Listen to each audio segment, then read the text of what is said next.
رب العزت نے مجھے اور آپ کو یہ جو زندگی دی ہے، یہ جو خوبصورتی دی ہے، یہ جو جوانی دی ہے، یہ رسول اللہ کے ختم نبوت کے صدقے ملی ہے، آقا علیہ الصلوۃ والسلام کی ناموس کے صدقے ملی ہے۔ رسول اللہ صلی اللہ علیہ وسلم کی ختم نبوت کی چادر کے اوپر اگر میری زندگی کے اندر، آپ کی زندگی کے اندر اگر کوئی میلی نگاہ اٹھا کر دیکھے، ہم زندہ رہیں، ہم بیٹھے رہیں، ہمیں جینے کا کوئی حق نہیں ملتا ہے۔ میں نے آپ نے کلمہ پڑھا لا الہ الا اللہ محمد الرسول اللہ، جس نے یہ کلمہ پڑھ لیا ہے اس کے کندھوں کے اوپر یہ ذمہ داری بن جاتی ہے کہ دنیا کے کسی محاذ پر، کسی کونے میں اگر آقا کی ختم نبوت پر حملہ کیا جاتا ہے، اس کا دفاع کرنا اس کا اولین فرض بنتا ہے۔ یہ صرف مولویوں کا کام نہیں ہے، یہ صرف مولویوں کا کام نہیں ہے، کسی سیاسی پارٹی کا کام نہیں ہے، یہ ہر مسلمان کا فرض بنتا ہے۔ دعویٰ تو ہو عاشق رسول ہونے کا اور ہمارے تعلقات ہوں قادیانیوں کے ساتھ، دعویٰ تو ہو عاشق رسول ہونے کا، رشتہ داریاں ہوں قادیانیوں کے ساتھ، دعویٰ تو ہو عاشق رسول ہونے کا اور ہماری یاریاں اور ملاپ قادیانیوں کے ساتھ ہو، ہماری بلڈنگیں قادیانیوں کے ساتھ ہوں، ہماری رشتہ داریاں قادیانیوں کے ساتھ ہوں۔ یاد رکھیں اگر ہم نے اس طرح کا کام کیا، قیامت کے دن رسول اللہ کو ہم کیا منہ دکھائیں گے؟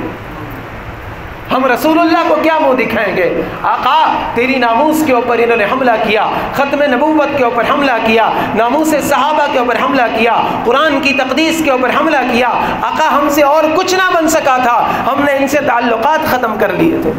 50 سال ہو گئے علماء پیٹتے رہے ہیں، 50 سال سے پیٹ رہے ہیں کہ قادیانیوں کے ساتھ تعلقات ختم کر دو۔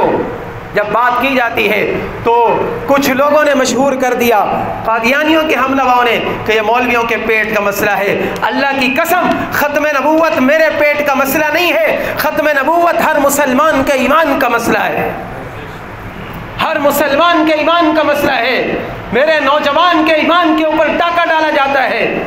آج آپ سوشل میڈیا کے اوپر دیکھیں، جس کا جی چاہتا ہے ختم نبوت کے خلاف بات کرتا ہے، جس کا جی چاہتا ہے ناموس صحابہ کے خلاف بات کرتا ہے، جس کا جی چاہتا ہے مسلمانوں کے عقائد کے اوپر بات کرتا ہے۔ مسلمان کیوں کمزور ہو گیا؟ مسلمان نوجوان کے اندر سے یہ جو ایک غیر مرئی چیز ہے، ایمان ہے، ایمان، میرا نوجوان تو اس سے تیرا ایمان چھیننے کی کوشش کی جا رہی ہے۔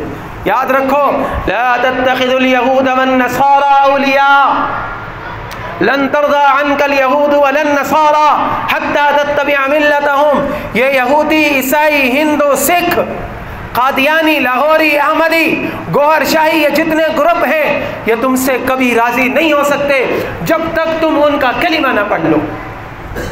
تم جتنا ان کی تہذیب کے اندر گھسنا چاہتے ہو گھس لو، تم جتنا ان کی تہذیب کو اپنانا چاہتے ہو اپنا لو۔ لا تتخذوا اليهود والنصارى اولیاء، یہودی اور عیسائی کبھی تمہارے دوست نہیں ہو سکتے۔ لن ترضى عنك اليهود ولا النصارى، یہ میرے الفاظ نہیں، قرآن کے الفاظ ہیں۔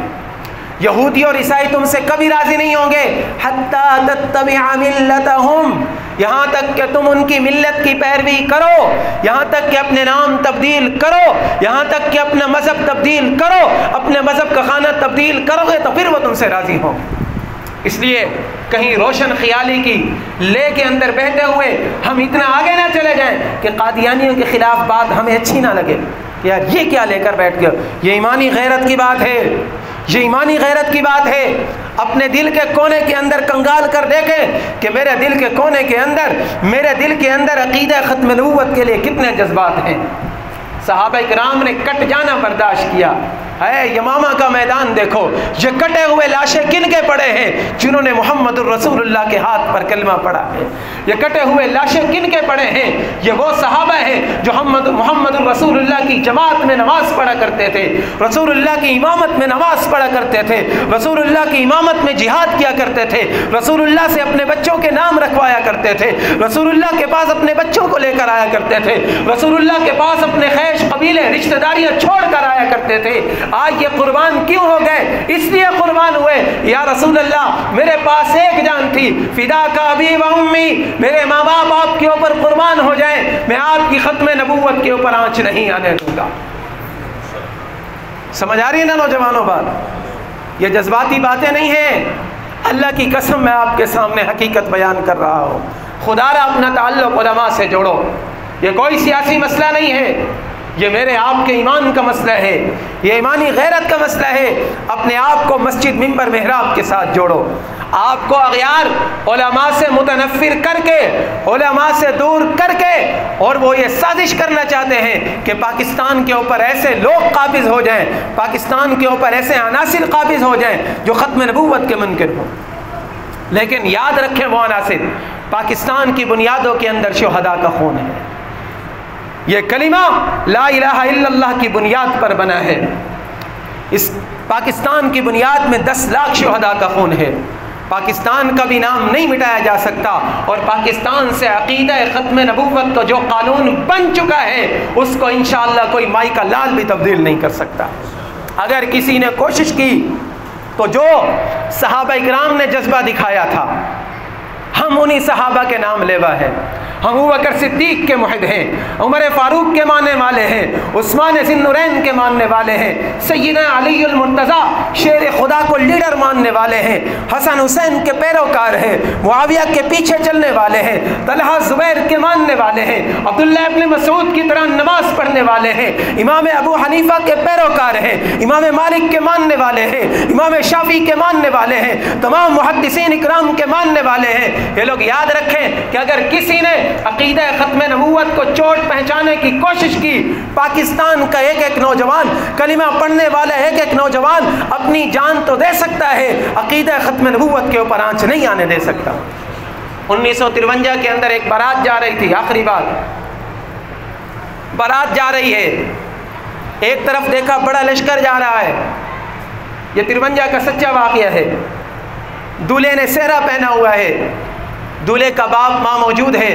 پوچھا یہ پگلے دیوانے مستانے یہ کہاں جا رہے ہیں؟ ہم تو بارات کے اندر جا رہے ہیں۔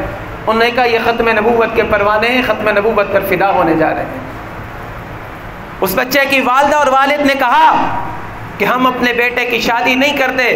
بیٹے کو کہا کہ جا بیٹا تو ختم نبوت کے پروانوں کے ساتھ شامل ہو جا۔ تاریخ گواہ ہے کہ وہ بچہ گیا اور اس نے اپنے سینے کے اوپر گولی کھائی۔ ماں نے کہا بیٹا ایک بچہ تو نہیں، میرے 10 بچے ہوتے میں ختم نبوت کے اوپر قربان کر دیتی۔ آج ضرورت ہے ماؤں کے دلوں کے اندر یہ جذبات پیدا ہوں۔ یہ کب پیدا ہوں گے؟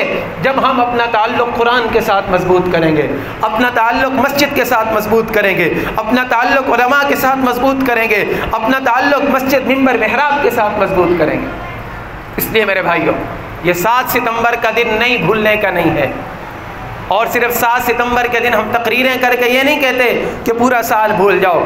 ایک ایک سانس، ایک ایک لمحہ، ہر لمحہ، ہر آن ہمیں دشمن کے حملے کی پرواہ رکھنی ہے کہ کہیں دشمن میرے آقا کی ختم نبوت کے اوپر حملہ نہ۔ میں ہمیشہ کہتا ہوں اپنے بچوں کو، جیسے میں نے آپ نے لا الہ الا اللہ محمد الرسول اللہ سکھایا ہے، اسی طرح اپنے بچوں کو یہ حدیث سکھا دو، انا خاتم النبیین لا نبی بعدی، انا خاتم النبیین لا نبی بعدی، انا خاتم النبیین لا نبی بعدی۔ محبوب نے فرما دیا کہ خط آخری نبی ہوں، ختم نبوت کا صحرا اللہ نے میرے سر کے اوپر رکھ دیا ہے۔ میرے نبی کے بعد حضرت محمد مصطفیٰ احمد مجتبی صلی اللہ علیہ وسلم کے بعد جو نبوت کا دعویٰ کرے گا وہ اڑ کر آئے گا، وہ پرواز کر کے آئے گا، وہ خوبصورت بن کے آئے گا، وہ کانا بن کے آئے گا، وہ کسی بھی ملک کے اندر آئے گا، وہ دجال ہے، وہ جھوٹا ہے، وہ افترا کرنے والا ہے۔ اللہ کے نبی کے بعد، محمد الرسول اللہ کے بعد کوئی نبی نہیں ہو سکتا۔ رسول اللہ صلی اللہ علیہ وسلم، حضرت محمد مصطفیٰ احمد مجتبی صلی اللہ علیہ وسلم اللہ کے آخری رسول ہیں۔ نوجوانوں یاد رکھو، نوجوانوں یاد رکھو، یہ میرے آپ کے ایمان کا مسئلہ ہے، یہ ہماری بنیاد کا مسئلہ ہے۔ اس کے اندر کبھی دراڑ نہ آنے دینا۔ اگر اس کے اندر دراڑ آ گئی، قیامت کے دن حضور علیہ السلام کا سامنا نہیں کر سکیں گے، اللہ کے نبی کا سامنا نہیں کر سکیں گے ہم۔ اس لیے عقیدہ ختم نبوت میرے آپ کے ایمان کا حصہ، اس کو خود بھی محفوظ رکھیں، اپنے آنے والی نسلوں تک پہنچائیں۔ اللہ نے آپ کو کسی ادارے کا سربراہ بنایا ہے، کسی محکمے کا سربراہ بنایا ہے، کسی جگہ کا سربراہ بنایا ہے، جو آپ کے ماتحت آ رہے ہیں کم از کم ان تک عقیدہ ختم نبوت کی دعوت پہنچائیں گے نا انشاءاللہ، سب تک عقیدہ ختم نبوت کی دعوت پہنچائیں۔ اللہ رب العزت سے دعا ہے جو معروضات پیش کی اللہ رب العزت عمل کرنے کی توفیق عطا فرمائے۔ آمین۔ وآخر دعوانا ان الحمد